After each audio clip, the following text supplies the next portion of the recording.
Innocently intended though the question was, Sergei found it infuriating beyond endurance, and had no difficulty in identifying its source. The fair lady was trying, not very successfully, to pursue Mr.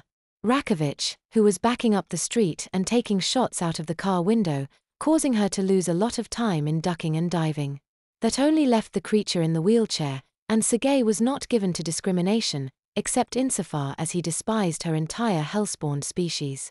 He turned his gun upon her and advanced to point-blank range. "Hey, Mr. Bond," came a decidedly unfriendly voice, close at hand. He swiveled in its direction, revolver and all, and found himself looking into the shop door, the grim face of a young female store clerk, and the business end of a canister of pepper spray. The following seconds were sheer chaos. The searing mist hit him full in the eyes. In his shock and pain he reflexively fired a shot, and never saw its target, though he did hear a brief scream, and he suddenly felt himself being knocked to the pavement by a tremendous force, while infantile yet aggressive thoughts flooded his consciousness.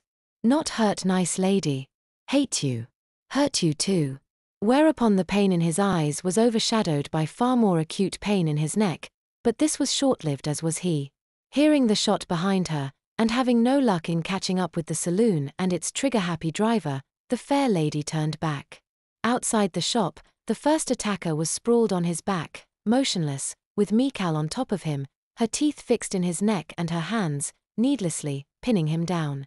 Whilst the lady certainly felt no regret for the assassin's demise, this was a sight to concern her. Mikhail was, as far as she knew, the first of her kind, an immortal created from the milk, rather than the blood of her mother, and the only nourishment she had received since her rebirth was more of that same milk.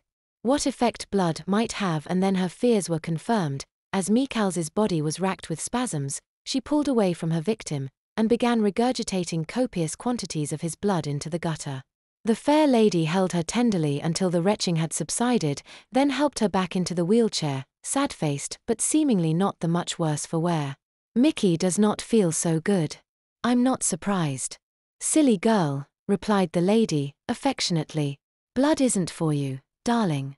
That's for big girls. Why did you want it, anyway? Nice lady in the shop try help Mickey. Man hurt her. Hate him. Hate him." The fair lady followed her daughter's gaze into the entrance of the shop, where Elizabeta lay, her eyes glazed and staring, a bloody, 9mm hole bored into her forehead. Shedding a quiet stream of red-tinged tears, the lady approached her, and sensed the unmistakable vibrations of life still persisting in her injured body. Daring to hope, she laid her hand upon Elizabeta's skull but sensed almost nothing. Barely enough subconscious brain activity to keep her heart beating. No thoughts, no dreams, no memories. A soul imprisoned in a brain that was now little better than a clockwork motor, incapable of sentience. And this was to be her reward for possibly having saved Mikhail's life?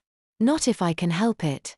The lady bit her wrist and let the blood trickle into Elizabeta's mouth, and her tears became tears of joy to perceive the gradual reddening of her eyes and the lengthening of her canine teeth, but still no evidence of mental recovery. "Well, we must hope for the best."